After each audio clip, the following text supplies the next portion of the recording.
All right, we are live on YouTube. I don't know if you heard or not, but Bobby is tired. That's right, Bobby is tired, but we are here tonight. It is a two-man crew tonight. We got me, we got Bobby, and we're going to hold things down for Nate and Reggie. There is a possibility, though, that Nate and Reggie might pop in at some point. But while I'm sharing our video tonight, getting it out there to everybody, I do want to throw it over to Bobby Bless. Bobby, how are you doing in general, my friend, before we dive into Man, Lions action? I'm good, man. You know how it is. If you got a pocket full of money, everything gonna be all right. If the Lions win the division for the first time in 30 years, everything is all right, brother. I'm doing well. How about you, big dog? I am doing very well, my friend. I gotta say, obviously we'll Ooh, get ooh, into it, ooh. but I was Hold I on was a a second.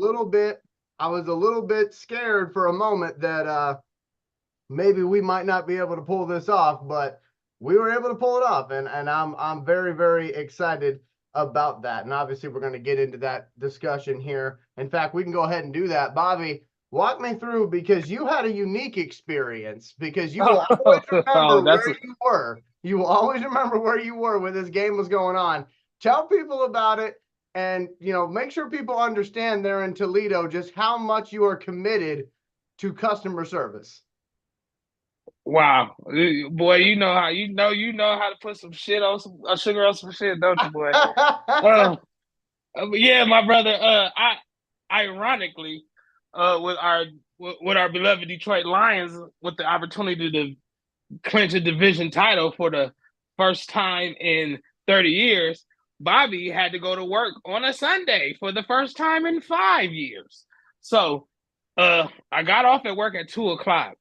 So, basically the day before, day before, which was Saturday, I did a trial run on making sure that the app that I was going to watch the game on was working. So I had did a trial run. So this was meticulous in my preparing for this game. So you know, kick off at 1. I got my phone, with Bluetooth. You can have a phone somewhere, but you can have the earpiece in your ear. So I had my phone parked up on the charger, hearing everything. So I basically had like the radio thing in my ear. And so luckily I had Dan Miller, because Dan Miller, he'd give me a heart attack, man, because he'd be so into the game. But make a long story short, I'm listening to the game, and I hear that first drive, touchdown Lions. I'm like, oh shoot, we up 7. And then I hear they run it back and go down the field like a hot knife through butter and tie it up. And I'm still optimistic. And then I hear our beloved Jameer Gibbs fumble. I said, "Oh shit, I got to leave this job, man." I felt like it was me. I feel like it was me. The reason why that man fumbled. Believe it or not, I took it. I took that one. But make a long story short, the very second that I could leave work, I was standing at the time clock 2 minutes before that very second. So I was getting the hell on, man. It was time to go on. So go to the store before I get because it's Christmas Eve. So you want to go to the little corner store first before it closes early. Get to the Right. store, get my little game essentials, bust through the door. Uh, Bust through the door. Justin Jefferson, or I think that was Jefferson catching the ball in the end zone, something in Yep. the first half. Yep. I see that. I said, "Oh damn, I came right in time." But make a long story short, a lot of nervous feelings, man. I did. That was the unique. Uh, you said I'm dedicated to customer service. It was really the opposite. Uh, it was like I was dedicated to making sure I pay off some of these bills, even That's if it right. was on Sunday. So, luckily, the way the game guys work out, I felt like it gave me a chance to do my part for the team by taking my ass to work. Right. So, it all worked out in the end. Uh, Shout out to Melifon because I was nervous, and man, it's just good to see that the underdog that made it to the top. You know what I mean? Hmm. That's pretty much it, brother. But don't, boy, you sugarcoated it well, bro. No, I'm glad I don't work with you, because I'd be like, damn, what did I just agree to? That's Like right. that. Yeah, you're a beast. You're a car salesman. I got you. So hey, I do want to say a good evening to I believe it is Sean Washington. Yeah, Sean Washington's tuned. Yeah, Hey, yeah, Sean, that's how's our it guy going, right man? there. How's it going? Thank you for tuning into the show. I appreciate it. I know Bobby does as well. So where That's was my boy. I was in my living room. I did not have to work, luckily. So I was in my living room watching the game, and my current setup at the moment for watching the Lions game is I have a certain provider, and I'm gonna say it like that, legally speaking. I have a certain provider where I get like 13,000 channels. Right, right, right. So I get all the NFL Sunday Ticket channels. I get all the channels where the game might be, but I can also tune in to the local channels for whatever teams I'm trying to watch. So, for example, if I ever for some reason wanted to watch the Atlanta Falcons, but their game wasn't available up here in New York, I just turn on the Atlanta station and I can watch that game. So I'm So you very be lucky. watching Toledo TV with Bobby sometime, then, Exactly. right? Exactly. Yeah. So I every time the Lions have a game, I'm always watching Fox Detroit. So that's how I was watching it. And it buffered a couple times in some moments where I was hoping it wouldn't buffer. But for the most part, it was smooth sailing. It's been smooth sailing this season. Knock on wood that it'll stay that way. But me, my wife, and Slinky Dog, we were all watching the game. And for me, I knew the Vikings were not just going to lay down. Like I knew they were not just going to lay down because they're still fighting for their playoff lives. And I know they would love nothing more than to ruin what has been a storybook season. And so I kind of knew we were in for a fight. I didn't think it would be as close as it was, which I will say did make me nervous.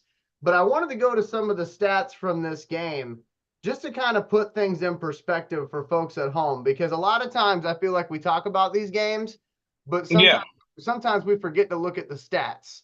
So for the Vikings, Nick Mullins was 22 out of 36 for 411 yards, 2 touchdowns, and 4 interceptions. Here's the stat, though, that impressed me the most outside of the 4 interceptions, which is obviously great by our defense. They were out there, they were attacking, which was amazing.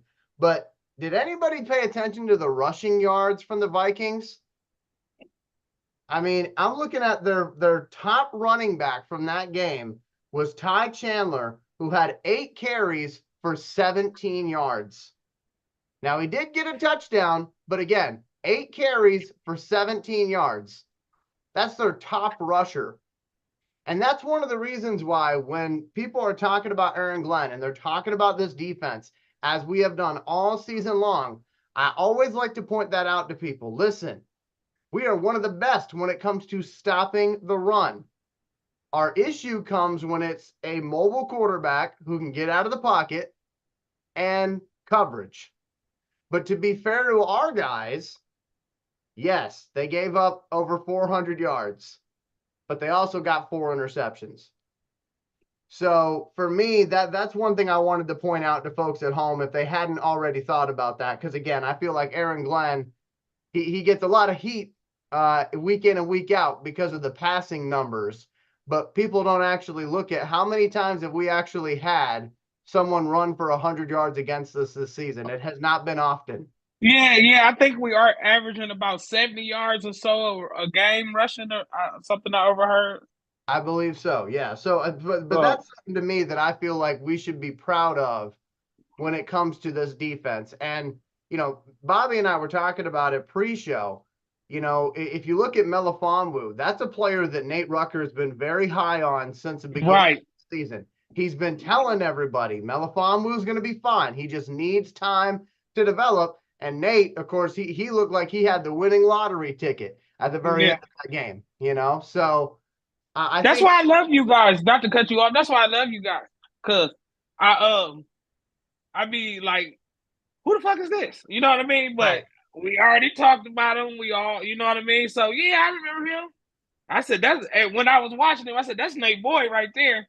Yeah. And then because he had hit the quarterback and they thought it was a fumble at first or something, he Mm-hmm. busting. So I was like, yeah, there go Nate Boy right there. And then he got the game with interception. So If it wasn't for my brothers on there, I'd be like, who the hell? Who? Because I don't keep up with the backups like the third stringer. Because what he like third string, huh? Well, He way back I there, think huh? he's supposed to be third string, but because of all of our injuries The in the injuries, secondary, yeah, yeah, he's yeah, had to yeah. step up.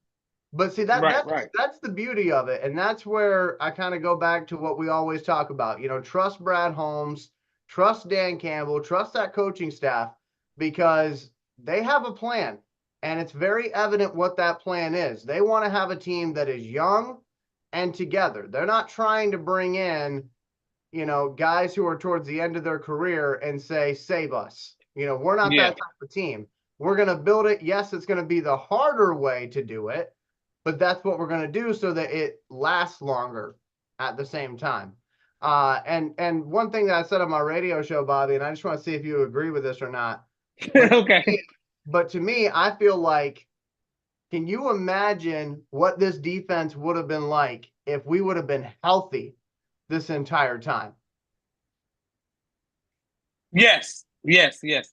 I think especially with the James Houston, that's the guy that's about to come back to Gay. Because we all see that Aiden Hutchinson needed some help. We can call it. We can be optimistic as we want, but let's be realistic. The kid couldn't do it by himself, and the guys that was contributing, they were they were willing contributors, but it wasn't good enough. And with that guy, James Houston jumped on the scene, similar to what he's doing like now. You know what I mean? Coming back when we need him the most. To be honest, I'm quite interested to see him get back on the field because they're going to have big problems if they think they're going to be guarding James Houston one on one. That's just my opinion, but Yeah. yes, and amongst others too, because the guy from Pittsburgh, what was his name? Cam Mosley. Sutton, or yeah, Mosley. Mosley, yeah, Yeah, Mosley, yeah, Mosley. I'm interested. Especially nothing against the secondary; they leave a lot to be desired. That's the nicest way I can say it.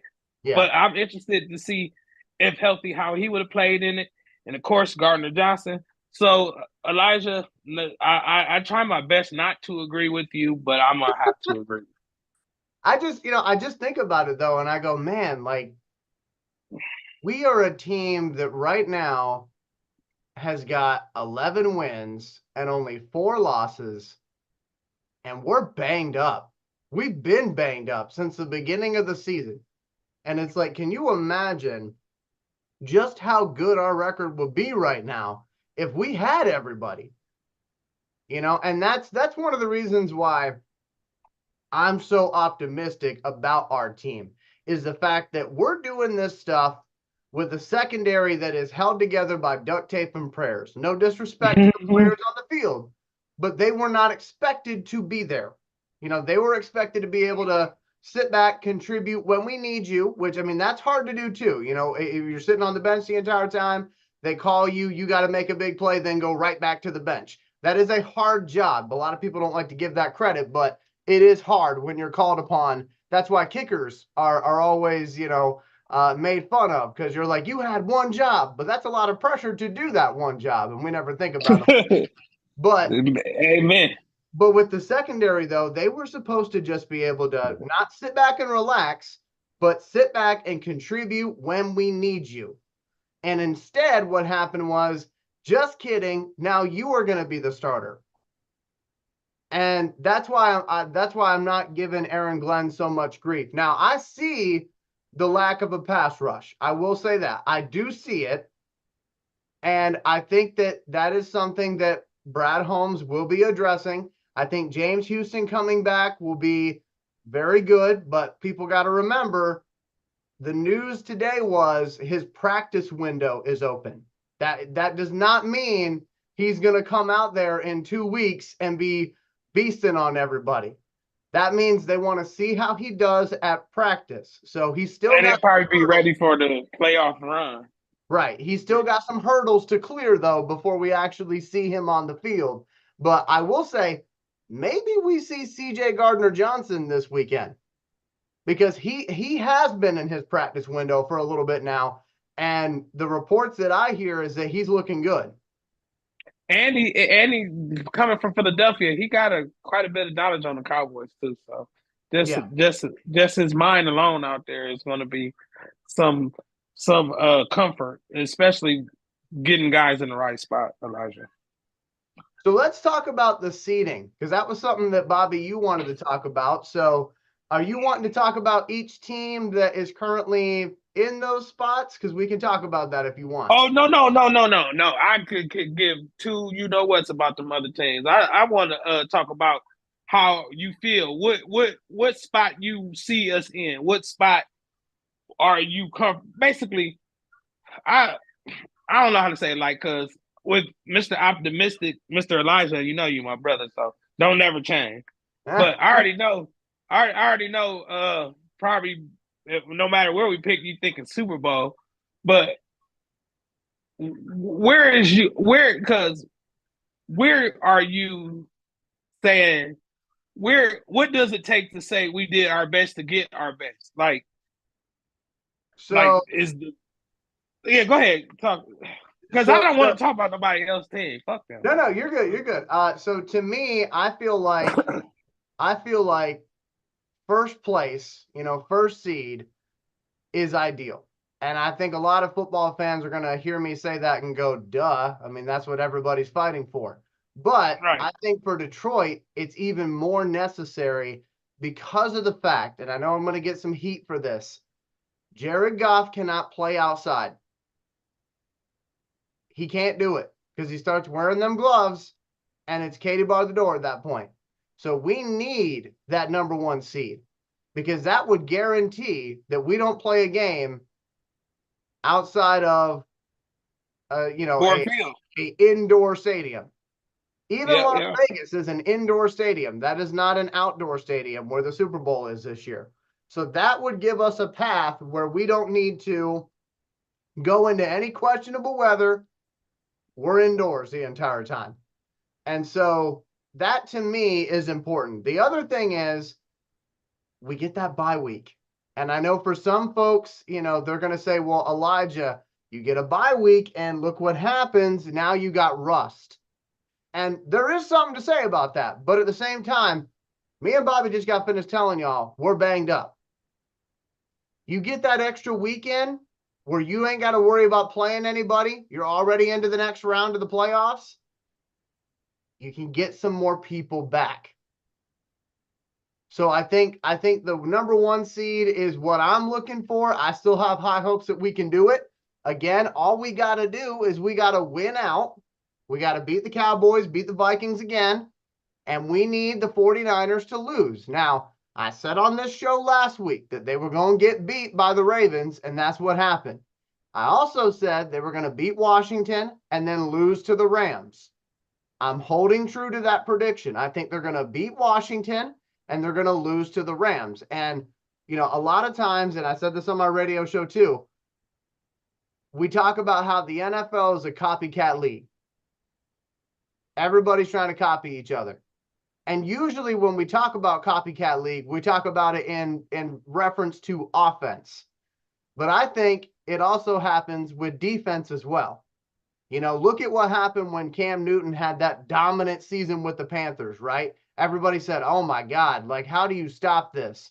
Well, somebody figured out how to do it. And then everybody took that game footage and said, now, how do we do this with the personnel we have? And so that's where I said, and I know that some people didn't like the word I used, including my little sister who is a 49ers fan. I said the 49ers got exposed. I'm not saying that the 49ers are trash or that they're not talented or anything like that. That's not what I'm saying. What I am saying, though, is that if you look at the all 22 film, that's what all the defensive coordinators are looking at. And what are they going to see? They're going to see that the Ravens defensive line was very good about getting their hands up. If you don't get to the quarterback, get your hands up. Everybody's taught that. But you will notice that a lot of teams' defensive linemen don't do that. Everybody's taught to do it, but a lot of people don't do it. And then you look at the fact that they knew the 49ers were going to try to throw quick screens right at the line of scrimmage. Get the ball, dump it out, either to the right or left. They knew that. So the Ravens did something, though, that a lot of teams are too scared to do.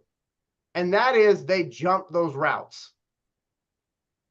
And I get why teams are scared to do that, because on a quick screen like that, if you jump it, if you try to jump it and you miss, now you got to turn It's your ass house call. around and go catch him, because it's going to be a 40-yard game. But the Ravens brought the party to them. And that, to me, is what kind of made the difference. Disguising the coverages, muddying the waters at the defensive line for Brock Purdy, and bringing the party to them. And I think that is going to be the thing that a lot of defensive coordinators take and say, okay, how do we do this? And I think we're actually in a position to do that if we have to play the 49ers. But to answer Bobby's original question, again, I'm looking at the number 1 seed. That's what I want. Obviously, 2 seed wouldn't be horrible, depending on what happens with the 1 seed. Because, if that 1 seed gets knocked out, now you still have home games, because you're the number 2 team. But Bobby, I think you agree with me, but what spot do you want the Lions to get realistically? Well, honestly, I don't want to put a number on the spot. I want to put a number on us winning the next 2 games. I'm more of a fan of let the chips fall how they fall, but long as they falling after we win it, you know what I mean? I kind of I believe it or not, I check in some of the podcast, not the podcast, some of the press conferences. I don't listen to them all the time, but I did hear Dan Campbell say we control our own destiny with the 2 seed. Mm-hmm. So he want to focus on the things that we control our own destiny, and I'm with that all the way. I want to beat the Cowboys. I definitely want to beat Minnesota, sweep Minnesota. It's just that I want us to win these games and then let the chips fall where they fall. And when I mean fall where they fall, I'm talking even down to who we play in the first round or whenever we play. Let them fall how we fall. Let the football gods do their thing. It's really out of our hands, but the only thing that isn't out of our hands is effort. And as you know, with the Detroit Lions, that they showed last year, even when the game doesn't de facto count, they bring it they all. So even with that mentality, I think that fits on. Let them fall where we fall. But hey, I'm biased. Give us the one, Elijah, please. And I do want to say a hello to Nate Rucker. He is watching on YouTube. By the way, everybody that's watching on YouTube right now, do us a favor, like, comment, and subscribe. We would greatly appreciate it. I always forget to mention that whenever we get going talking about Lions football. But I do want to go over some of the Lions stats, and these are going to be stats for the entire season, okay? But this is going to kind of, I think, frame the conversation when it comes to the Dallas Cowboys game. Now, I know that a lot of y'all don't listen to my show up here in Messina, New York, because it's up in Messina, New York, and I get that. I don't take offense to that. But if you did listen, then you would know that I've been saying since April that I thought the Super Bowl was going to be the Buffalo Bills and the Detroit Lions. That's been my Super Bowl prediction, because selfishly, I want to see the Lions in the Super Bowl, but I also want a Super Bowl where we get a first-time champion, not somebody repeating as champion, because I hate that crap. So for me, I just want to get it all over with this season. Just, exercise all the demons this season. That's the way I'm looking at it. But as far as the Lions are concerned, one of the things that I've pointed out repeatedly to anybody that would listen is the fact that we have got not one, but 2 starting running backs that would be starting running backs on any other squad. It's no longer the situation where we're starting guys that nobody else would start. We are starting guys that everybody else would love to start and love to have on their squad. And I just want to look real quick here at the 2 running backs and give you the stat line. I'm going to focus on rushing yards, not to say that receiving yards is not important, but I'm going to focus on rushing yards for a second because I don't remember the last time that we had this much production coming from the running game. So, Bobby, check this out. For David Montgomery, he has got 195 carries for 910 yards and 11 touchdowns on the ground. And what, he missed 2 games too? Exactly. Wow. Jahmyr Gibbs has got 154 carries, 872 yards, and 9 rushing touchdowns. And he missed games too. Yeah. Interesting. Now, there's 2 games left. 2 games left. You got the Cowboys, you got the Vikings. My question for Bobby Bless, are we going to get 2 1,000-yard rushers before the end of this regular season? Okay, say it one more time because I wasn't know I was going to be quizzed. So, what was the damn you, Elijah? What was the numbers again? Montgomery's got 910. Gibbs has got 872. I'm going to say yes. I'm going to say yes. Especially for Montgomery, because I think that's I can see him getting 45 yards, averaging at least 45 yards in the next 2 games. And again, for Gibbs too. Yeah, I'm gonna say yes. I'm gonna take the over. Ain't that what they say? I'm gonna take the over. For the folks out there who are not mathematicians, I want to give you the actual yardage. Okay, Bobby's good at math, but for the people like me who suck at math, okay. David Montgomery needs 90 yards. He needs 90 yards to get to 1,000. And Jahmyr needs 128. For the folks out there who are not good at math. So I can see it. He needs 64 yards. He need to average 64. He need to average 64 over the next 2, and then Gibbs need to average Montgomery need to average 45. Yes, I see that. I see Gibbs. I see. There's a chance that Montgomery. There's a chance that they can get this both this week because the Cowboys' run game ain't the run defense ain't the 85 Bears. So let's go. That's a good. That's a good. I take bet the overs, guys, for my betting people. Bet the overs. But again, the Lions have got 2 running backs who, as I said before, would be starters on any other team, but they're both playing for us. One of them's on a rookie deal. The other one's got a couple years on his contract. I feel like we're in a good spot with our running back room. And I will say credit to Brad Holmes because I think after last season, when we let Jamal Williams go in free agency and we turned around and said, DeAndre Swift, go ahead and go back home to Philadelphia, I think a lot of us had questions. Like, wait a minute now. These 2 guys were pretty good for us. What are we doing here? And I feel like Brad Holmes deserves his flowers because not only did he revamp the room, he actually upgraded it beyond our wildest dreams, in my opinion. Bobby, do you agree with that? Not only I agree with that, and the thing that really impresses me with the whole running back situation, especially how we selected them, Gibbs is a different back than Montgomery is. These are 2 different running backs that are able to give us a full complement of a running game.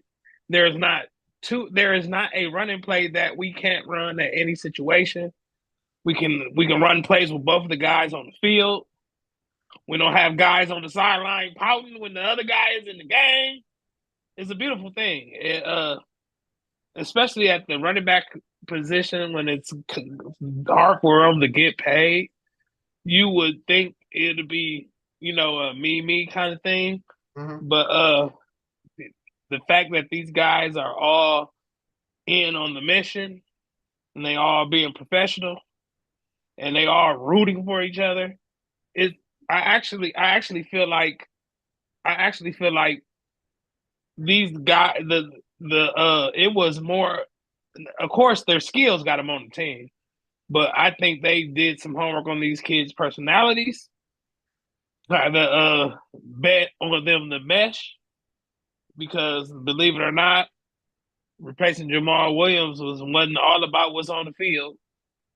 So they actually I'm actually pleasantly surprised that they are this good. Uh, my brothers Nate and Reggie. When we got Montgomery, they told me he's 10 times better than Jamal Williams. He's definitely showing me that. Gibbs too. But the thing that's interesting with Gibbs, if, I know you probably remember Elijah because that's your guy. But at the beginning of the season, we was kind of skeptical of why we not using Gibbs. Why we not using Gibbs? Right? I know you Right. remember that for a few weeks, right? Uh, we're not using him for he can catch fire now. He's Well, he was eased on. You know what I mean? He wasn't like threw out there and here youngster make some plays. They eased him into the job. Uh, with the tutelage of Montgomery, I think that is a major part of Gibbs' success. Um, I of course they rooting for each other and all that good stuff. Even though they have the same spot, it's very rarely that running back by committee is a good thing. yeah. And this is one of the rare occasions where it's a damn good thing. And then our guy Jared Goff is even helping Goff because he ain't got to throw as much. But yeah, I'm down with Brad Holmes on that in that running back situation. And I just want to throw this out there because obviously when players leave our team, we do like to check up and see how are they doing, right? So Jamal Williams, we let him go after he ran for over 1,000 yards and 17 touchdowns, broke Barry's, single season touchdown record. Things have not been going great for Jamal down there in New Orleans. And I'm not trying to take a shot at the guy because I actually like the player a lot. I think he was a good leader for us. He fit a need for us that we had at the time. But down there in New Orleans, he has rushed the ball for 73 attempts, 222 yards, Mm, 0 touchdowns. mm, mm, mm. Not a single touchdown. I just want to put that into perspective for folks because, again, he went from 17 to 0. Like, we're talking Man, almost as bad as Kenny Golladay. When Kenny Golladay left the Lions and went to the Giants, and he was supposed to be this big thing, and he did nothing for them. Like, I can't imagine how the Saints fans must feel. They got bigger issues than just running back, but I can't imagine how they feel because they thought they did something. They said, we stole him from Detroit. And then shit. come to find out, as soon as they pulled that car off the lot, all sorts of lights started coming up on the dashboard. I don't drive, but you get what I'm saying. Yep. But Service engine soon. the other running back obviously was DeAndre Swift. And I watched the Eagles play against the Giants and I watched the Eagles play against the Seahawks. I tell you what, folks, there's something wrong with that team. Like, they don't look right. But I will say what frustrates me and what I said to my wife was he just wanted to go home because he wasn't doing what he's doing in Philadelphia when he was playing for Detroit. He was always injured. He was on the sideline. He didn't really know what was going on with him. He showed flashes of greatness, but he was never consistent in anything. And yet he goes back to his hometown team, and now look at him. He's closing in on 1,000-yard season for Philadelphia. He's run the ball 216 times. He's getting about 4 yards a carry, and he's got 5 rushing touchdowns. And that's not even including his receiving numbers because he's got some pretty good receiving numbers. So I just find that to be kind of interesting. I want to see if Bobby agrees with me on that, the fact that he just wanted to go home and play for his hometown team. I'm not saying that he didn't like his time in Detroit. I'm just saying I feel like he wanted to go home. What do you think? Oh, Elijah, I don't know what you did today, man, but I agree again. Unfortunately, you can ask my beautiful wife Brenda, whose birthday was a few days ago. We had a ball, but I be watching Philadelphia like, hey, that motherfucker wasn't doing this. Oh, I'm about he wasn't doing the same thing with Detroit, and I feel like it's all because let's say it's his home, but I don't know if you remember from Hard Knocks, Coach Deuces. You remember from Hard Knocks, Coach Deuce would asked him, you got to try to play through some of these injuries or whatnot, something to Yeah. that nature. Yeah, Yeah. I think he's doing that there. Of course, the Philadelphia has a good line. We had a good line, but I think it's more so. I think it's more so that he's not the. He's not even like the first, second, third option on the team. Like he got a lot of weapons on the team that you have to worry about, and he can exploit a lot of those gaps because you can't commit a lot of because to stop Swift, you got to commit a lot of guys in the box. Those guys ain't gonna be in the box when you got Smith and AJ Brown and Dallas Goddard. So Yeah. um, there's a lot more angles out there for him to succeed. And when Swift, we wasn't bad about him. We wasn't never mad at Swift when he had that ball in his hand. We was only mad when he was on the sideline. So it ain't like he ain't a good player. And Right. I'm definitely not surprised, brother. Not at all. I'm not gonna say happy for him. That just ain't how I operate. But I'm not surprised to see that he's doing well. So I do want to welcome Reggie Funches to the broadcast. How's it going, my brother? Slow motion. What's going on, fellas? I just want to get you caught up, Reggie, on where we're at so that we can get your opinion on this if you have one. So we were talking about the fact that the Lions have got two starting running backs, I would say, that everybody else would love to have right now, which is a great situation to be in. And those running backs, David Montgomery's got 195 carries for 910 yards and 11 touchdowns. I'm just looking at the rushing numbers. So 11 touchdowns on the ground, 910 overall this season, and that's with missing some games. He missed a couple games. Yeah. And Jahmyr Gibbs has got 872 yards and 9 rushing touchdowns, also missing some games. So the question And he also wasn't being used at the beginning of the year. Exactly. So the question I asked Bobby was, we got 2 games left. Do you foresee, and me and Bobby both, we both see this happening, but do you foresee us having 2 1,000-yard rushers 2 weeks from now? It's definitely a possibility. The thing is, are we going to commit to the run in order to make it happen? And you already know how I feel about that. We should be running the ball anyway. That's the strength of our team. Right. With the O-line that we have, they much rather be punching dudes in the mouth instead of getting punched in the mouth, having them drop back in the pass coverage. So against Dallas, they're definitely susceptible to the run. So I would use that to control the pace of the game, keep, that offense off the field. So I could see David getting his 90 yards this next game. With Swift probably getting, or well, not Swift, but Gibbs getting about 60 or 70. I think he's going to have more receiving yards than rushing yards this next game. Okay. And then the last game is Minnesota. I can see Gibbs getting his against Minnesota. So yeah. I can't remember a time, and obviously I'm talking about modern era football. Like if you go back to the 50s, everybody had, dominant running attacks because nobody wanted to do the rock, right? But I'm talking about modern era football. I don't remember a Lions team specifically with 2 1,000-yard rushers or even the opportunity. I think we had 2. I think we had one. I think it was Bush and Joyke Bell that was close. No. Bell had 500 yards. He didn't have 1,000. Or was it 1,000 scrimmage yards? I think it was 1,000 scrimmage yards. I think we had 2 guys that had 1,000 scrimmage yards, but having 2,000-yard runners, no. Yeah.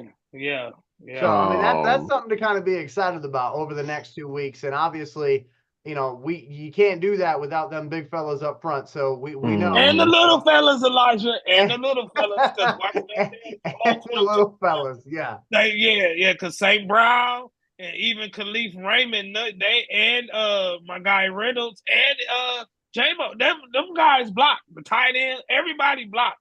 It's a group project, brother. It ain't just the big dudes for real. So let's go with that thought right now, actually, because Bobby Bless just did what we call in the business a perfect segue. Because Oh, shit. we're going to talk about Jameson Williams for a minute. Now, we've talked about him a lot during this program over the past, I want to say about 20 episodes of this season. But what I want to talk about is how interesting it is, because I had these two fellas on the screen with me when we were talking about it. I want to say 3 weeks ago now. Oh, shit. What'd I say? And here's what happened, if I remember correctly. Reggie and we didn't get in a disagreement because that's not what it was. But we were talking about the fact that against Chicago, when they were muddying the waters in the middle of the field, how we didn't really try to get it to JMO. And Yeah. I was talking about, hey, why don't you try to throw it to the fastest player on the team down the field? He can run more than a go route. Like, remember that conversation, fellas? Yeah, I do. Reggie said Jared Goff has to be able to trust JMO. Mm-hmm. And then the next week during the press conference, Jared Goff said he trusted him. He said that he trusted him. Yeah, I do remember that. And since that Chicago game, he been throwing it to him. Here's what happened. Since that Chicago game against Denver, he had 4 receptions for 47 yards.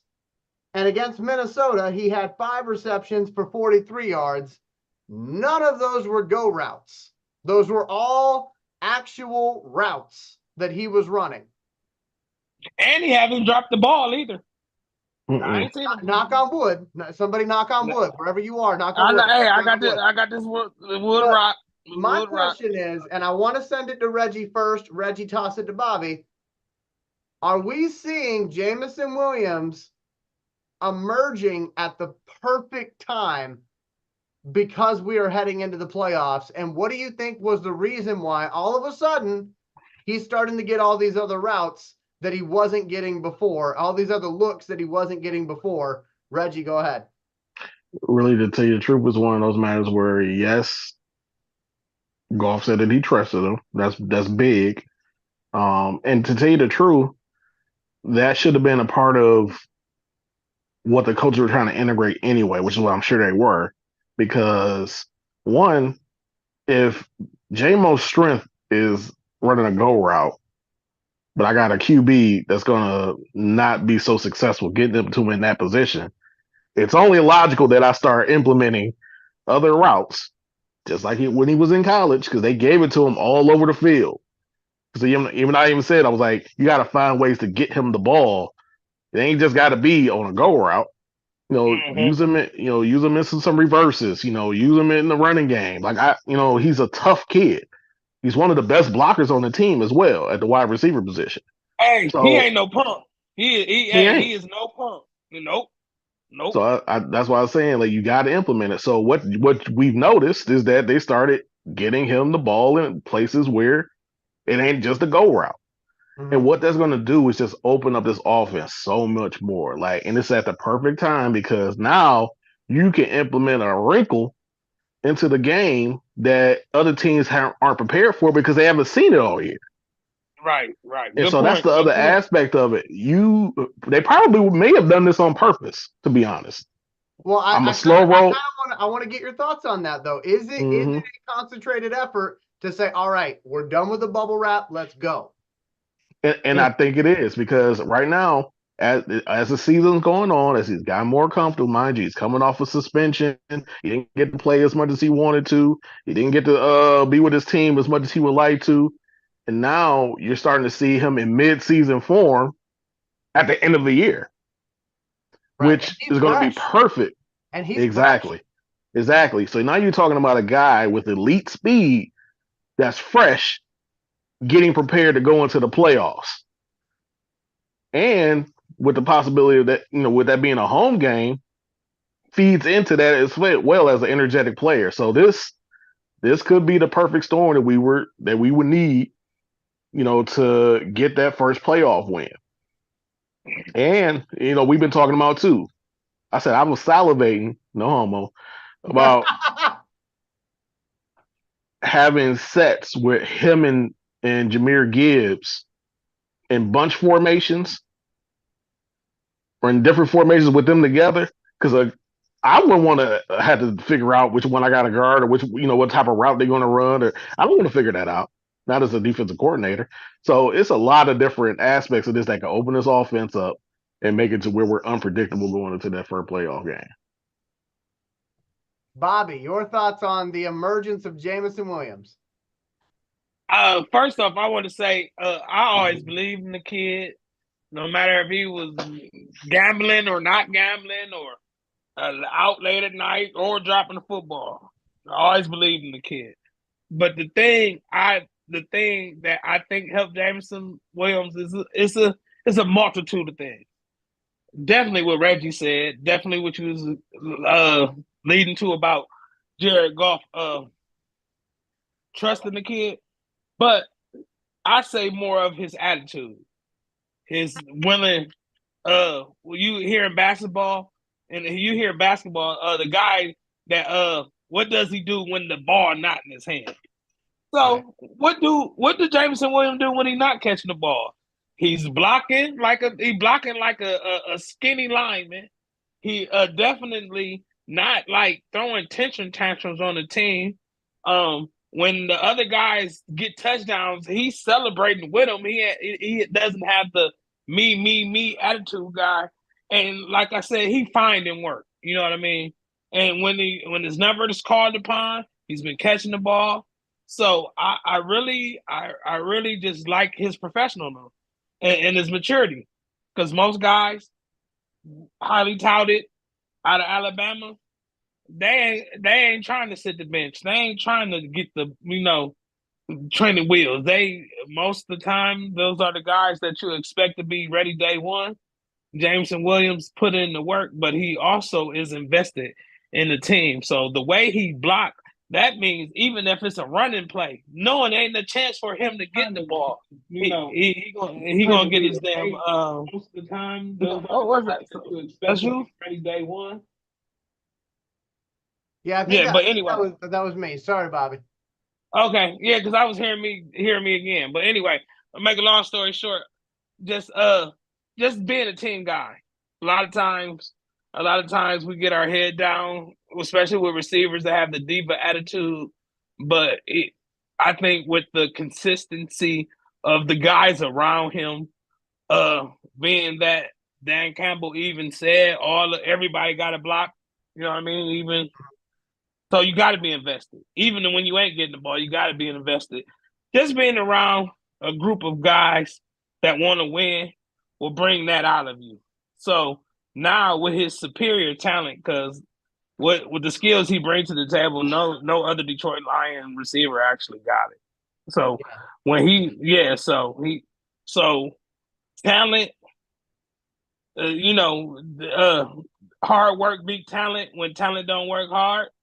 But you got you something special when talent working hard. So that's where I'm at with that with Jameson Williams, and keep it up, youngster, because people notice. People notice, and they like you said, Elijah, they ain't talking nothing. They ain't got nothing to say about Jameson Williams Williams in a long time. Yeah. And that's for Nate. That's for Nate too, because I know Nate would have told him to shut up a couple times. But that's about it, brother.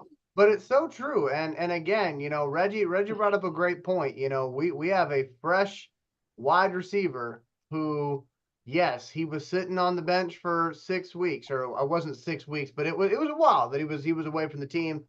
And that actually, even though it was meant to kind of hurt us and teach him a lesson, I guess if you want to say it like that, it ended up maybe helping us, because, somebody like Tyreek Hill has a whole season worth of running go routes and, kind of having his body take those hits whenever anybody was fast enough to catch him. Whereas our guy, he doesn't have that issue right now. He's clean. He's ready to go, and at the perfect time as well. But I just thought it was hilarious timing, because we sat here on this show and we complained about it, and then all of a sudden, here we go. And that seems to happen more often than not. And I'm not saying that they watch the show or anything, but it certainly feels that way at points. But I know we keep talking about the blocking though. It just like the see how like he's the small guy. You know what I mean? But his effort in blocking, if you get you 10 guys like that, the running back's gonna get 1,000 yards I was saying each. That's all I'm him saying. and Amon Ra are little Yeah, dudes that lay the wood. I don't yeah, know. yeah, for sure, for Pause. sure, for sure. Oh man. So what I want to do right now is I want to take the focus away from the game this week, and we will get to that game. Don't you worry. We're going to talk about that. But I have got a player that I want us to take a look at for one of our first prospect watches. This is going to be a defensive player, and I know that I'm known for the offensive side of the ball, not the defensive side of the ball. I recognize that. But I wanted to do defensive side because Bobby said something last show. He said, Elijah, when is one of these draft prospects going to be about a defensive player? So I said, all No, right, I said when will the best player available be a be a defensive? defensive player. So I said, all right, Bobby, I got you. I got you. So I am going to pull that player up right now and talk a little bit about him. But I do want to look up a certain player's weight just for a second, okay? Just to put this in perspective.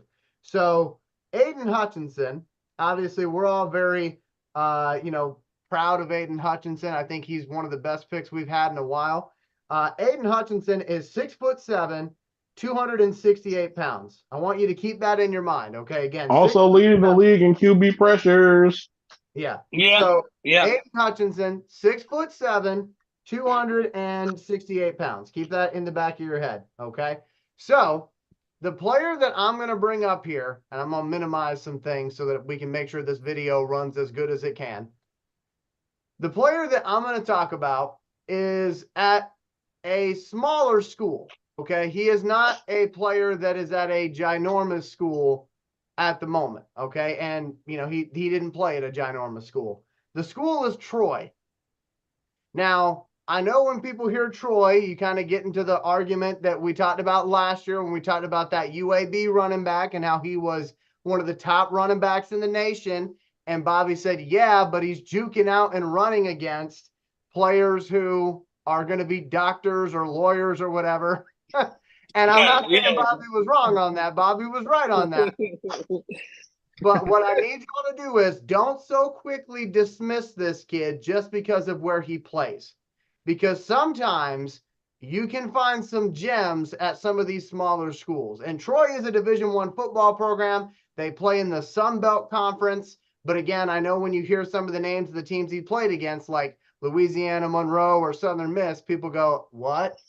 So bear with me on that. But the player we're talking about today is Javon Solomon. He is a defensive end / linebacker for Troy. He is 6'2", 246 pounds. So he could stand to actually gain some weight potentially once he gets to whatever NFL team he's going to be on. But let me go ahead and play the tape here. And hopefully you guys are seeing this on your screen. Let me know if you are. Look good, Elijah.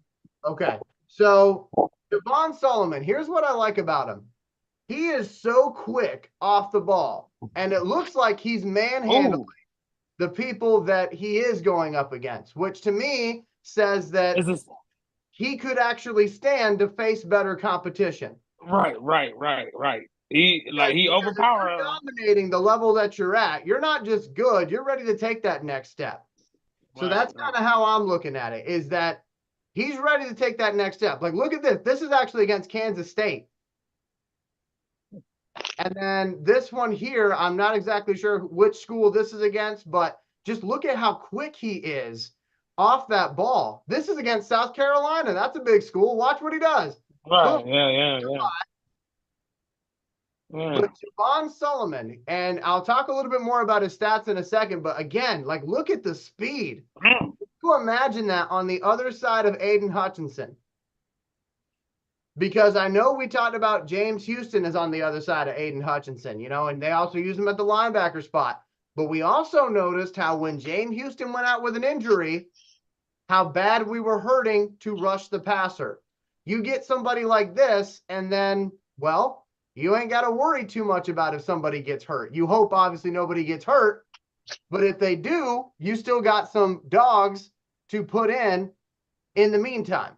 And so this kid is somebody who I think is going to rise up a lot of draft boards because I think he's going to get to the Lord have mercy. He's sweet. I think he's going to get to the combine, and I think that's where his stock is going to go right through the roof. Because people are going to be talking about him that have never talked about him before. Because the combine is the great equalizer when it comes to the big schools versus the little schools. That's where you get some of this, oh my goodness, like look at how good this kid is. So I could see him potentially going in the first round based on his potential. Okay, based on his potential and what you're seeing here on the screen. And based on where I think we're going to be picking, I think we're going to be picking in the, high 20s, 27, 28, maybe 32 if all goes according to plan. He'll be there. He'll be there. So Javon Solomon, that's my guy that I wanted to talk about. Now let's look at his stats. So if you look at his stats, it's interesting because I always like to roll with players who have more than 1 year of good work. I don't like to go for the one-hit wonders. That's how you get in trouble, because it's either going to be somebody who does great or it's going to be somebody who their best year of football was back in college, and now you're paying for somebody that is not going to actually do anything for your squad. So when I look at Javon Solomon, here's what I got for you, Bobby and Reggie. Back in 2020, his first year at Troy, he had 1.5 sacks. Not a whole lot. Didn't play a whole lot either because he was a young kid. Then in 2021, he gets 11 sacks at Troy. In 2022, he gets 4.5 sacks. So you could say he took a step back. But then this year, his final year at Troy, he racks up 16 sacks. Overall, he has got 2 years with double-digit sack totals. He has got 49.5 tackles for loss and 33 sacks in his career at Troy. And again, he is 6'2", 246 pounds. So you could put him as a linebacker, or you could have him beef up a little bit and be that defensive end on the other side of Aiden Hutchinson potentially. But this is a kid that, again, he plays at Troy, but he leads the nation when it comes to sacking the quarterback, which is the thing that I have heard more Lions fans complain about this year than any other position on our team. We are not getting to the quarterback enough. This kid, Javon Solomon, out of Troy, I think can fix that. And again, right now, I'm talking about him. Not many other people are talking about him. But you wait till the draft combine comes up. If he ends up getting an invite there, which I believe he will, and wait if he goes and plays in the Senior Bowl. That's another spot where people make a difference. But his draft stock is going to rise as long as he stays healthy. And I want people to know about this kid before that happens so that you can go into it and go, yeah, I know him. Bobby, what do you think of the footage I showed? And overall, what do you think of this prospect? Yeah, I don't know what you're doing today, Elijah, because I agree again. It's just, I don't know what the fuck, but I don't know what's going on. But yeah, brother, the main thing that I've seen is what you talked about. He's playing in the small school. He's from nobody tech, as I say. He's from nobody tech, but like you said, he's overpowering the competition. You can actually, from what I've seen, I don't know, we didn't see much, but from what I've seen, he's like the most athletic guy out there. His first step, like, I don't know if he know the snap count or something, but he back there quickly, and he finished. So I can obviously see why he got those sack numbers. And the main thing when I'm looking at a defensive lineman, especially that the outside guy on either side, is his movement. He violent. When he get to the quarterback, he ain't trying to tackle him. He trying to knock him down. He trying to get him down. You know what I mean? He ain't trying to baby him. He got bad intentions coming back there, and that's good. I would with a guy like that, I would love to see how he covers the run.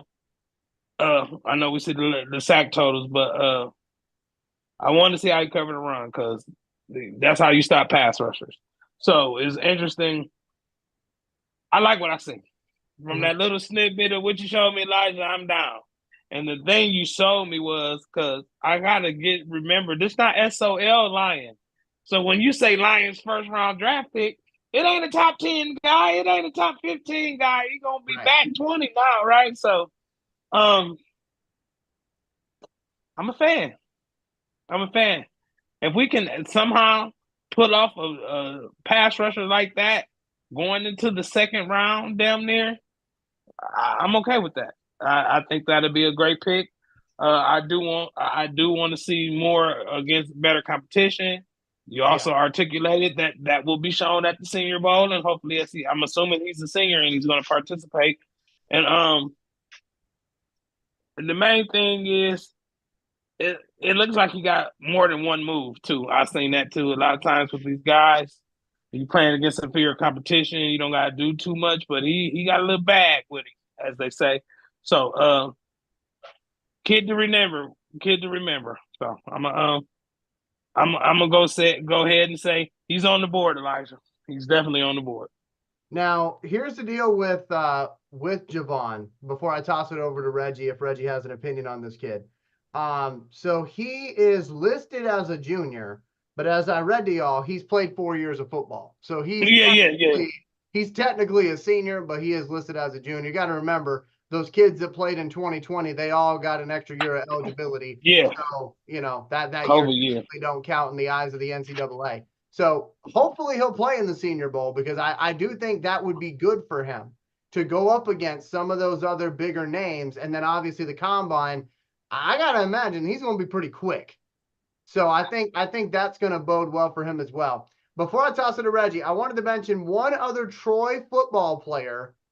He's probably the most famous player to ever come out of Troy, but he played the same position as Javon. Oh, DeMarcus Ware. I DeMarcus remember. DeMarcus Ware. Yeah. Now, I'm not saying this Yeah. kid's DeMarcus DeMarcus Ware, Ware. but I'm just saying for folks who say, Elijah, come on, you came at me with a Troy prospect. Yes, I did, because they have a history of having good defensive players come out of Troy. So, Reggie, what do you think of Javon Solomon? Again, he is the nation's leader when it comes to sacks. Do you think he would be somebody that's going to rise during the draft evaluation? And do you think he'd be a benefit to this team? I mean, we're a team devoid of enough pass rushers on the other side of Aiden, so I'm never going to say that he wouldn't be important. Um, he does have the speed. Looks like he has violent hands. There's other aspect that you want in a D end. Um, the word that comes to my mind though is redundancy. You know, with us having Houston, do we need another rusher like him? Mm-hmm. I want to say no. I would much rather get or target an interior lineman that can get pressure. Mm-hmm. And that can also play the run. They don't grow on trees, but Right. that's what I would essentially would try to target because, and it really just depends on how you view Houston. If you view Houston as a situational rusher and not a full time rusher, then yeah, you get another guy. That way you have two of them on the other side. But if you view James Houston as a full time DN on the other side of Aiden, then I wouldn't go for a guy that has the same skill set as him. Right. Now a kid like that, can he shoot up the board? Absolutely. Whatever his measurables end up being, during the combine, like I said, you can see on tape that he has, speed, he has the violent hands, and he has pop when he gets to the QB. Mm-hmm. I mean, that's the three things you're gonna look for in a pass rusher DN anyway. Is he going to get shortchanged because he's from Troy? Of course. Yep. Which makes it to where if I'm looking at this kid in the fourth round, third round, maybe even fifth round, depending on how things measure out, I don't have a problem putting them on my team because, like I said, you can't have too many pass rushers. Right. But really, it just depends on what I'm willing to spend on capital to get the kid when I got somebody that's like him on my team already. That would be my only hang up. So I would say situationally, if it just depends on the situation, yeah, I grab them. For depth purposes, I mean, we don't know what's going to happen with the Aquaras. What am I end up not being on a team next year? So you're going to need another rusher anyway. So it is what it is. But I mean, I don't have a problem against the kid though. I definitely get where you're coming from, though, about the interior rusher, because that was something I thought about, and I do have a prospect for that, but I'm going to save Mm-hmm. that for next week's show Mm-hmm. to kind of spread these out a little bit. But as far as the interior rushers that we currently have on the roster, I guess my question would be, Aleem McNeil, before he got injured, was having, a career year, which I know that sounds kind of silly because he hasn't been in the league that long, but he was getting noticed on a Mm-hmm. national level, not just Oh, a he was a Mm-hmm. factor. Yeah, he definitely was a Mm-hmm. factor, so brother. so my Mm-hmm. question to Reggie would be, because you were talking about getting an interior defensive lineman, would Aleem, if he is healthy, would he be that guy that you're saying, we could use? So Or are you I have saying a somebody bias. in position? I have a bit of a bias. Okay, go ahead. I always want my interior to be strong at both tackle spots. That's how I've always viewed football. Like I said, you win in the trenches. Yeah. The way you sack the quarterback and protect your quarterback. That's the two things that can win any football game. I protected my QB and I sacked your QB however many times, which led to possible turnovers. Um, so I'm never going to shortchange anybody that's on that line. DN, D tackle, I don't care. But I always feel like the interior is so important because QBs are smart. Mm-hmm. They tend to say, okay, I can stay in the pocket for this amount of time. They have internal clocks, and they typically shift to one or the other hash. That's typically what they do. They try to, go beyond or break the line of the DN. But when I'm coming right up in your face, pause with pressure.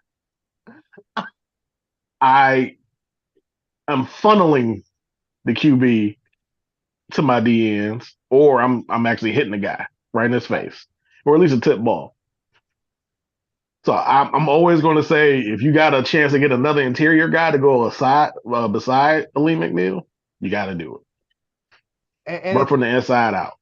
it's interesting that you bring that up. And I don't want to derail us, but I do want to talk about this for a moment because it reminds me of something that we tried to do previously. And we sort of had success with it when both guys were actually on the field. But y'all remember when we went out and we got Ndamukong Suh, and then we went out and we got Nick Fairley.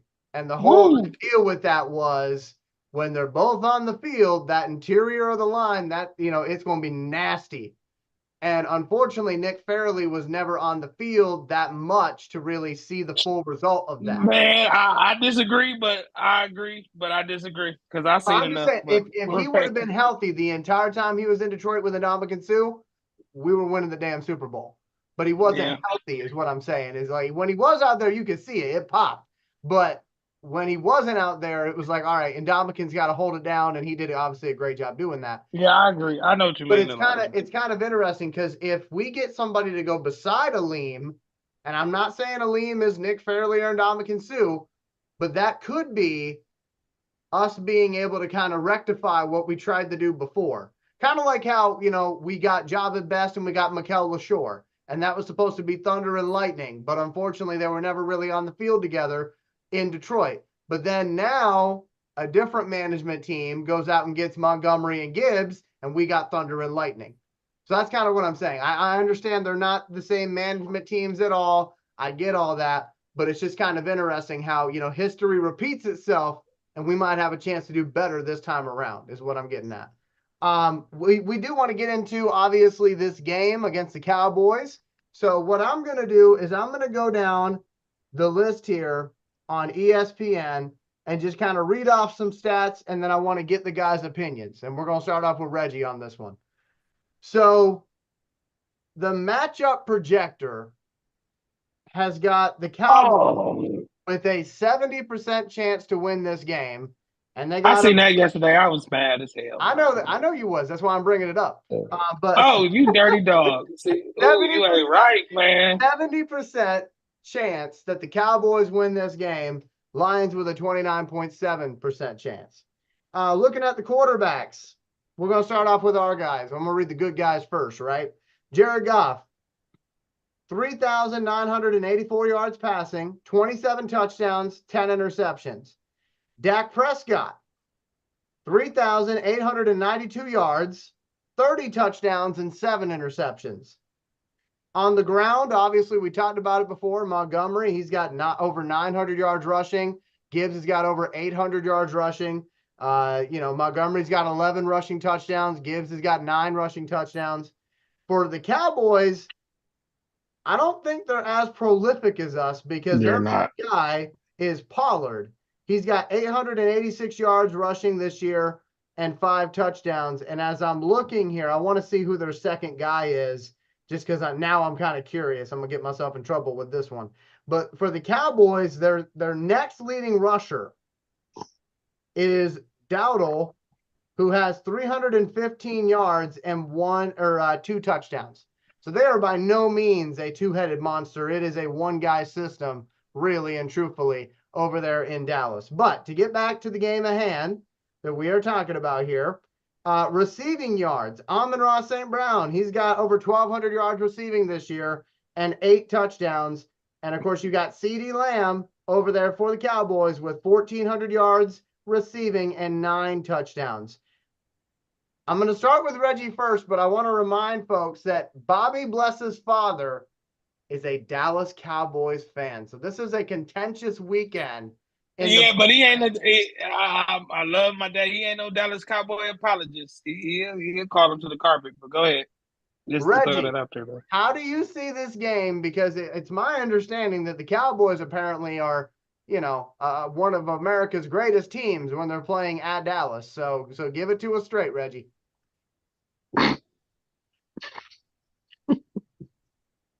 The Cowboys are beatable. They've always been beatable. They always will be beatable. It's just how they are. I think the day that they stop trying to bolster this hype of being America's team is the day that they'll actually be successful in what they're trying to pull off down in Dallas. But this is a winnable game. And it comes down to really the biggest thing is, of course, keeping that offense off the field. We're going to have to run the ball. CeeDee Lamb is going to get his. You're not going to be able to stop him. It just is what it is. Like, when that kid's on the field, he is a problem. And Dak has a love affair going on with CeeDee Lamb. So, where the defense is going to try to take it away. But in my opinion, I would just take away the run. They try to focus on the run more because they were terrible in the beginning of the year running the ball with Pollard. So they try to get, him more touches earlier in the game. So stopping that aspect and making them one-dimensional is going to help. But you got to remember they're still in Dallas. Dallas is, it's not an easy place to play in, but they're beatable in Dallas. Like, it's not like it's not, it ain't like going into Green Bay in the winter. Well, the last decade. They 15-1 in their last games though at home, which is fine. But how many blowouts is it? Oh, like you're always going to be able. The game is always going to be close, and they're not popping you. Yeah, they're not going to destroy you, and they have a tendency to make mistakes. And everybody keeps saying on the national media that I've been watching over these last couple of days, Reggie, just to kind of go to your point, they're saying the Lions are the best team the Cowboys are going to face this season at home. And that's something that a lot of people aren't factoring. Like, when you play the Giants at home or you play the Commanders at home, yeah, you should win those games. But now you're playing against a team that actually matches up well with you. just to kind of go to Reggie's point. Yeah, Don't leave out the Eagles. Don't leave out the Eagles. That's all I was about to say. The Eagles is really the best team that they play, but we're not that much worse than the Eagles. Like we're actually pretty close to what I think the Eagles are. The Eagles have issues right now, major issues. I will say this though. We got to go down there with the attitude of punching them in the mouth. So all that, first drive punt, no, first drive touchdown. Keep the pressure on. We got them had to maximize every offensive possession. Running the football is going to be key. Can we generate a pass rush? When you punch their QB in the mouth, he tends to make mistakes. He gets happy feet. Next thing you know, he's trying to run out of the pocket and he starts fumbling the ball and things of that sort. Prescott, he can be rattled. So these are all the things I'm putting on my bulletin board if I was a coach. Like I said, keep it simple. Don't try to be a hero. Run the ball, play action, sustain drives, convert third downs, sack the QB. Keep it simple. So in my opinion, this game, I'm going to say we're going to win, but it's going to be close. 27-24. Okay. Bobby Bless, your general thoughts on this game, my friend. Yeah, first of all, I actually like Dak Prescott. As you know, people say him and Jared Goff is kind of similar in styles of play, and I'm okay with that. I'm a Dak Prescott fan, but I also know this: Dak Prescott, when he's under pressure, he ain't the same. That's not news breaking for quarterbacks under pressure, but their lack of running game is going to be an issue because I think they're kind of one-dimensional. And I also feel that their defense, when they played Buffalo a few weeks ago, I remember Josh Allen only throwing the ball 15 times, and they had Delvin Cook brother. I can't think of his name right. I know his last name. James Cook, 179 yards rushing for James. Exactly. Cook. Yeah. So he ran him by himself, ran them over. I think Gibbs and Montgomery, not the long firm, but the running backs we got. I think we're gonna do what we got to do, man. And I'm interested to see if we can run the ball and get in those third and manageable, because when we in the third and manageable, that'll keep Michael Parsons at ease. I'm quite interested to see how we're going to defend him, being that he's a guy that moves all around that defense. So that's a real wild card to me. Where is he going to line that up at? I'm pretty sure with Ben Johnson's game plan that where he lined up is going to dictate a lot of the plays we run.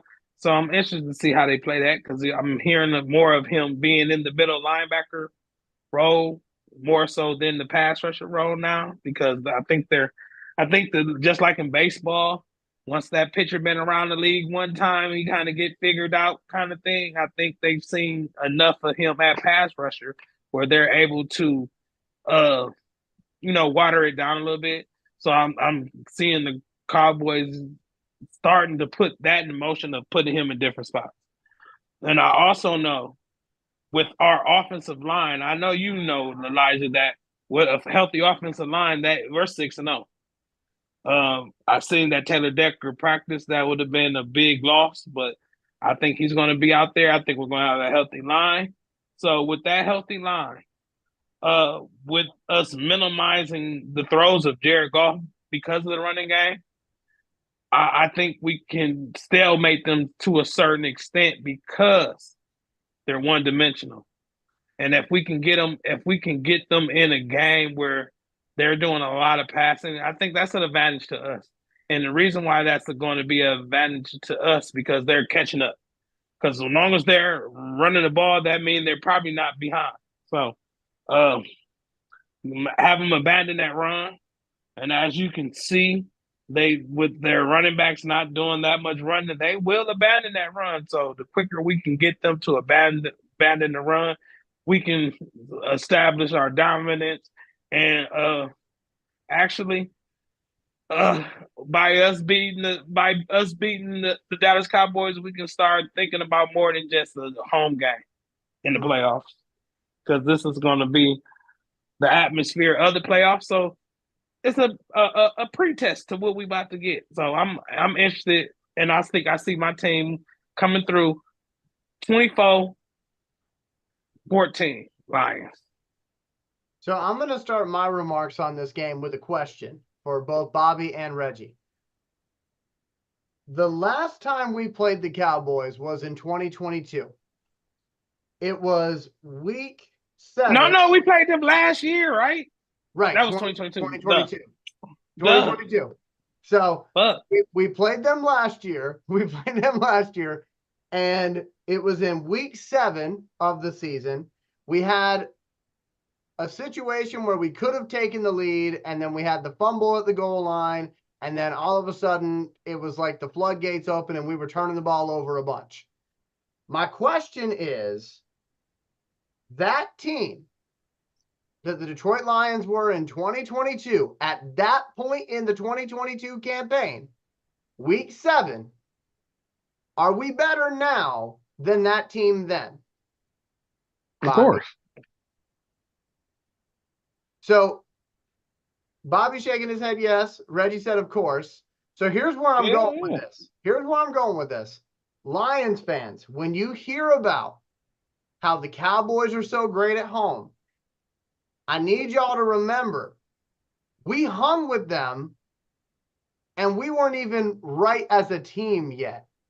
We hung with them till the 4th quarter last year, and it was because of our mistakes that we lost that game. This is a completely different Detroit Lions at this point. Our defense is actually a little bit older, a little bit wiser. We're still overall young, but we're a little bit older, a little bit wiser. Offensively, I mean, I don't remember the weapons we had in that game, but I'm pretty sure we had some injuries in that game. But we got everybody on offense, including Laporta, who we have not talked about this entire show, who's probably and most likely is going to be the best rookie tight end in this season, but probably the best tight end in this rookie draft class that we just had. So to me, I ain't worried about it. I hear all these other people talking about how great Dallas is at home, and I look at it and go, I don't think Dallas is much different now than they were then, but I do feel Detroit is a lot different now than we were back then. We're loaded. So as long as we go in there with focus and we don't go in there complacent, I think we're going to be okay. And I do want to add this in. Dan Campbell, he's a Texas kid. One of his idols growing up was Jimmy Johnson. And this weekend, finally, Jimmy Johnson is getting into the Cowboys Ring of Honor. So Dan Campbell said in a press conference earlier this week, listen, I want it to be a situation where Jimmy Johnson, these are his words, I want Jimmy Johnson to look at our team and be proud of the way that I coach them. Be proud of the way that we play the game of football. So yes, this game's going to mean a lot to the Cowboys. It's going to mean a lot to the Cowboys nation. But Dan Campbell, it's going to mean a hell of a lot to him too. And if I'm not mistaken, Campbell played for the Cowboys a little bit. So I feel like when Dan Campbell goes to his team and says, fellas, I need this one, they usually deliver. So I feel like the Detroit Lions, even after winning the division for the first time in 30 years last week, I feel like they're coming in with a fire that not a lot of other people are going to give us credit for. But I do think as far as the game itself is concerned, you know, taking away all the emotion and stuff like that, I feel like Jahmyr Gibbs is going to have a monster game on Saturday. Everybody's talking about Jahmyr. I think they're going to figure out ways to get him involved. I think Jameson he might get over 100 yards receiving in this game because he's starting to climb. He's starting to have other routes that, they're getting him involved in. He hasn't scored a touchdown in a little bit, so it'd be nice to see him score a touchdown as well. I think he gets one. David Montgomery, I think he goes over 100 yards. To be honest with you guys, I think if you remember the Chargers game, both Montgomery and Gibbs both went off in that game. I think that has the potential to happen again on Saturday night at 8:15. Now, Reggie said, I think it was 27-21, right, Reggie? 27-24. 27-24. And Bobby said 24-14. I think this is going to be a higher scoring game for the Lions. I'm going to say 31-17. I think Detroit's going to put it on them.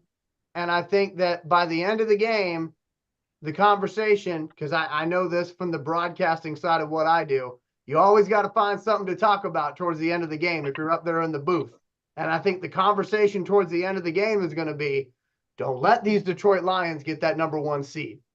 Do not let them, because if you do, it's game over. It's game over. Bobby getting himself multiple shirts and multiple hats in the playoffs, and hopefully the one that says Super Bowl champion, because that's where I see this thing going. Because earlier in the show, before Reggie hopped on, we were talking about the fact that, listen, we are 11-4 with all of these injuries in our secondary. Can you even imagine where we would be if we didn't have all those injuries and if we would have had Jameson for the first 4 weeks of the season? So to me, I feel like this is all lining up to be storybook. And I didn't say this earlier, but I got to work this in now. That division title coming against Minnesota was perfection, because Dan Campbell's first win as Detroit Lions head coach was against Minnesota in Detroit. And for him to then turn around and win the division title against Minnesota in Minnesota, perfect. It felt right. It felt right.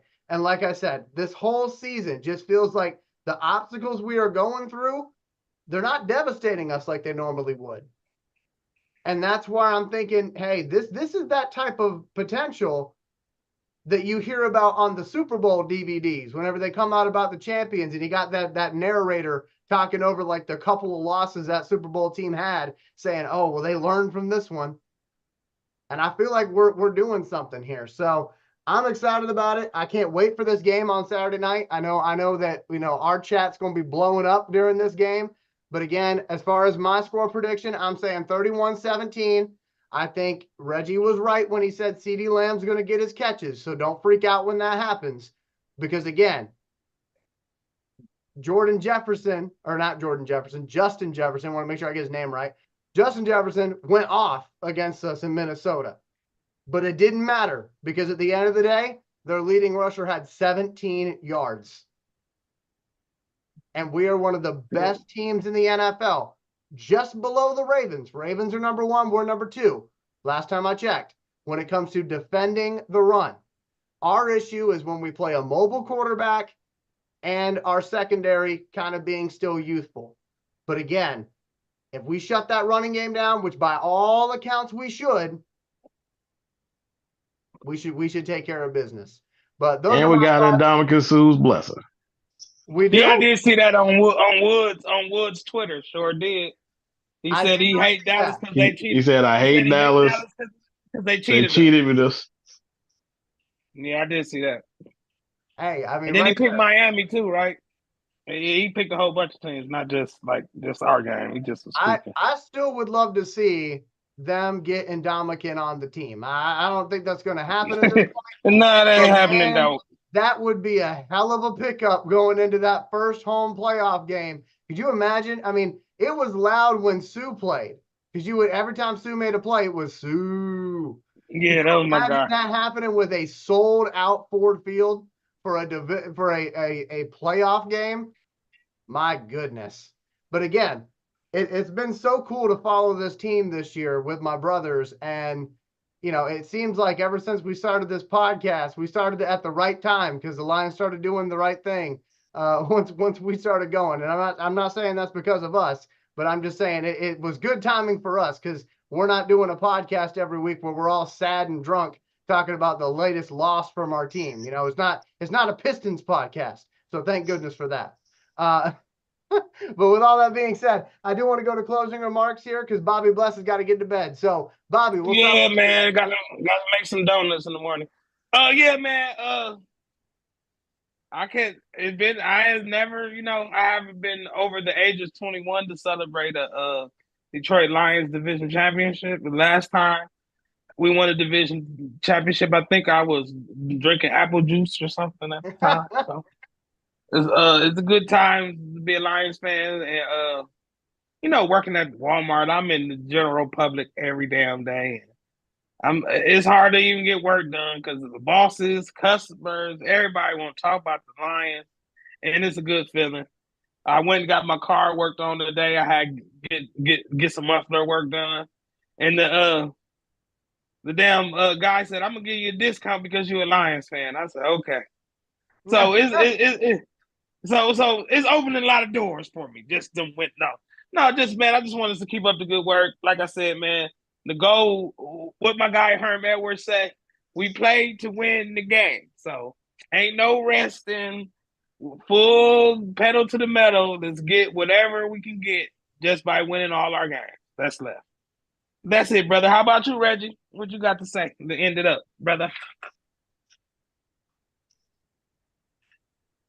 Time to run it up against these cowgirls. Oh, That's man. all I got to say. Run Put it them up. away. Run it up. What my man say? Run it up, Herm. Leave no doubt. Yeah. So, for my remember the Titans, right? Remember the Titans, right? Yep. Yeah. Yeah, I do remember that. Yeah. So, to close up the show for tonight, obviously we want to give our love to Nate Rucker. He's okay. He's just working. So obviously he sends his. Well, he is secret service or something, protecting the governor or something. I mean, he's doing. I think he's protecting Jameer Gibbs. I'm not sure. But anyway, oh shit. But I do want to say, obviously, Nate sends his love to everybody that's tuning in, and we appreciate y'all tuning in. So be good to yourself, be good to others in that order. Remember, my friends, this upcoming week, and as we head into the new year, if you come across a situation where your ability can make that situation better, you now have the responsibility to do so.